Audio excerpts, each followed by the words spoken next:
Vas-y. Matthieu chapitre 1 Corinthiens 13, verset 1 à 13, il est écrit: quand je parlerai les langues des hommes et des anges, si je n'ai pas un cœur pur, je suis un airain qui résonne ou une cymbale qui retentit. Et quand j'aurai le don de prophétie, la science de tous les mystères et toute la connaissance, quand j'aurai même toute la foi jusqu'à transporter des montagnes, si je n'ai pas le cœur pur, je ne suis rien. Et quand je distribuerai tous mes biens pour la nourriture des pauvres, quand je livrerai même mon corps pour être brûlé, si je n'ai pas le cœur pur, cela ne me sert de rien. Le cœur pur est patient, il est plein de bonté. Le cœur pur n'est point envieux. Le cœur pur ne se vante point. Le cœur pur ne s'enfle point d'orgueil. Le cœur pur ne fait rien de malhonnête. Le cœur pur ne cherche point son intérêt. Le cœur pur ne s'irrite point. Le cœur pur ne soupçonne point le mal. Le cœur pur ne se réjouit point de l'injustice, mais il se réjouit de la vérité. Le cœur pur excuse tout, il croit tout, il espère tout, il supporte tout. Le cœur pur ne périt jamais. Les prophéties prendront fin, les langues cesseront, la connaissance disparaîtra. Car nous connaissons en partie et nous prophétisons en partie. Mais quand ce qui est parfait sera venu, ce qui est partiel disparaîtra. Lorsque j'étais enfant, je parlais comme un enfant, je pensais comme un enfant, je raisonnais comme un enfant. Lorsque je suis devenu homme, j'ai fait disparaître ce qui était de l'enfant. Aujourd'hui, nous voyons au moyen des miroirs, d'une manière obscure, mais alors nous verrons face à face. Aujourd'hui, je connais en partie, mais alors je connaîtrai comme j'ai été connu. Maintenant donc, ces trois choses demeurent: la foi, l'espérance, le cœur pur. Mais la plus grande de ces choses, c'est le cœur pur. Amen. Amen. La plus grande de ces choses, c'est le cœur pur. C'est le cœur pur qui va te permettre de voir Dieu, non seulement pendant ta vie terrestre, mais également quand tu vas quitter ce monde. C'est le cœur pur qui permettra que tu puisses le voir. Parce que si quelqu'un n'a pas le cœur pur, celui-là ou celle-là ne peut jamais prétendre voir Dieu. C'est la raison pour laquelle il est important que chacun d'entre nous puisse laver ou se rassurer que son cœur est lavé par le sang de Jésus, en vérité, en esprit et en vérité. Tu veux avoir le bonheur, tu veux avoir la paix, tu veux avoir la promotion, la guérison, la santé, la délivrance. Jésus le sait. Je crois qu'il a dit heureux. Heureux. Donc celui-là est heureux. Celui-là a le bonheur. Celui-là a les percées. Celui-là a la guérison, la santé. Celui qui a le cœur pur. Heureux ceux qui ont le cœur pur, car ils verront Dieu. Tu ne peux pas avoir un cœur pur sans voir Dieu dans ta vie. Et écoutez très bien. Voir Dieu dans notre vie ne veut pas dire que tu ne connaîtras pas des épreuves. Voir Dieu dans ta vie ne veut pas dire que tu ne connaîtrais pas des challenges, des défis. Voir Dieu dans ta vie ne signifie pas que tu ne connaîtras jamais des tests. Non, ce n'est pas ça. Il ne faut pas mal comprendre. Ça veut dire quoi? Voir Dieu. Dans ton test, Dieu va se montrer. Dans ton épreuve, Dieu va se montrer. Dans ta maladie, Dieu va se montrer. Quand tu as le cœur pur, il va se montrer. Je peux vous citer brièvement l'exemple de certains qui ont eu le cœur pur dans la Bible. Vous connaissez l'histoire de Daniel, qui a été jeté dans la fosse au lion. c'est parce qu'il a eu le cœur pur, il avait le cœur pur, le cœur franchement pur, que les lions n'ont pas pu le déchirer. Malgré que c'était des lions affamés.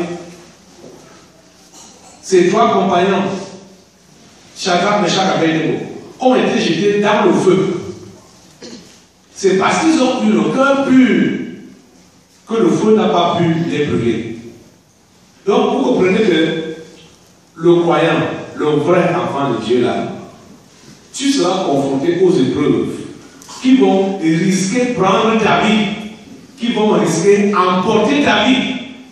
Mais c'est ton cœur pur qui va te délivrer de ces situations-là, qui va te permettre de voir Dieu. Shadrach, Meshach et Abednego ont vu Dieu face à face. Le Fils de Dieu est descendu dans le feu parce que ces trois jeunes gens avaient des cœurs purs. C'est la raison pour laquelle quand on les a jetés dans le feu, Jésus même est descendu là pour éteindre le feu, pour anéantir la puissance du feu. Le feu ne s'était pas éteint. Hein? Ils étaient dans le feu, mais le feu ne les brûlait pas. Comprenez la différence? Le feu n'était pas éteint. Vous avez de comprendre? Et tant que tu es sur cette terre, les épreuves ne finiront jamais. Les tests ne finiront jamais. Les tempêtes, les tornades, ça ne finira jamais. Mais quand tu as le cœur pur, Dieu est avec toi dans ces circonstances-là. C'est là la différence. C'est ça qu'il faut comprendre. Vous êtes là? Les épreuves ne vont jamais finir. Ça ne va jamais finir. Même quand la trompette va sonner,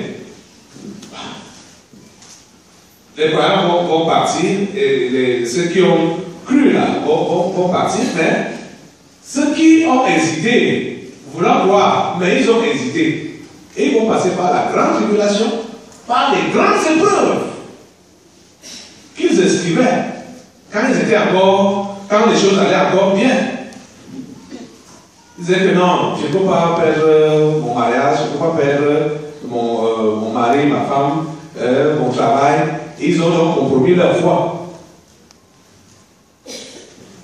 Quand l'église sera en le quand la trompette va sonner et qu'ils vont donc maintenant dire que non, il faut maintenant que je crois vraiment en Dieu. L'Antichrist va dire il n'y a pas de foi sur cette terre. Tu prononces le nom de Dieu, le nom de Jésus, tu es maltraité. Pour acheter au marché ou vendre même, il faut avoir le chiffre de la bête. 666. Vous savez, quand on parle du chiffre de la bête, ce n'est pas seulement ces chiffres-là, 666. C'est juste un symbole. Le chiffre de la bête veut dire quoi? Quand on parle de la marque de la bête, ça veut dire quoi? Ça dit tout le monde doit être d'accord qu'il faut commettre le péché. C'est-à-dire que c'est la licence au mal. C'est ça qu'on appelle 666. Quand tu veux donc te recevoir, en ce temps-là, ceux qui voudraient se recevoir pour dire non, mais ça, on ne doit pas faire des choses comme ça. On dit quoi? Puisque ça ne sera pas écrit que visiblement comme ça, là on voit. Mais on verra par ton attitude, ta façon de vivre. Que tu veux être différent, tu ne bois pas comme les autres, tu ne forniques pas comme les autres, tu ne mens pas comme les autres, tu ne triches pas comme les autres. Celui-ci, il ne doit pas vendre ici. Celui-ci ne doit pas acheter ici. Il est différent de nous. Vous comprenez, non? Ce n'est pas que le chiffre va être visible là sur la face. Et ils sont en train de tenter de le faire. Vous avez vu certains t-shirts avec 666. Ou même sur certains médicaments, on met 666. Ou les pains, on met 666. Ce n'est pas ça. Ça là, c'est encore pour tenter, c'est-à-dire tâter le terrain. Pour tâter le terrain, pour voir s'il y a certains d'entre vous là qui sont un peu éveillés. L'histoire là, la marque de la bête. Quand c'est sur quelqu'un là, la personne là est vouée au mal. Ce qu'on appelle bien, il ne connaît pas ça. Ce qu'on appelle amour, il ne connaît pas ça. Ce qu'on appelle cœur pur là, il ne connaît pas ça. Le rire l'énerve. La joie l'énerve. Lui, s'il veut être content ou joyeux là, il faut qu'il voit autour de lui comment les gens sont en train de pleurer. C'est là que lui est donc content. Voilà 666. Voilà comment ça agit. Vous êtes en train de comprendre?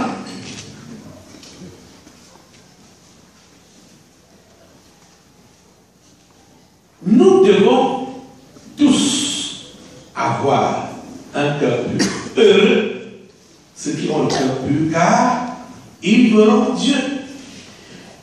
Si le cœur n'est pas pur, ça veut dire qu'il est comment? Il est impur. C'est ça, non? Il est sale. Nous allons voir certains passages bibliques. La première personne qui a commencé à salir son cœur, c'était Lucifer. Et c'est lui qui fait toujours la cour à tous les gens, à tous les rois. Lucifer fait la cour.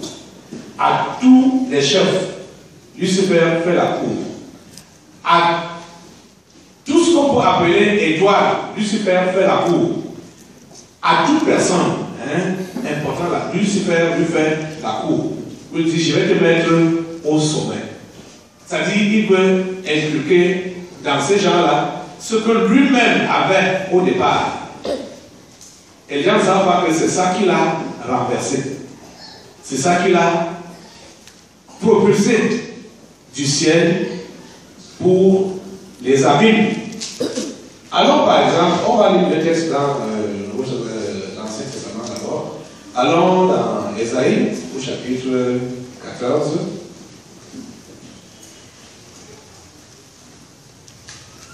Ésaïe, chapitre 14. Lisons un peu à partir du verset 12 là.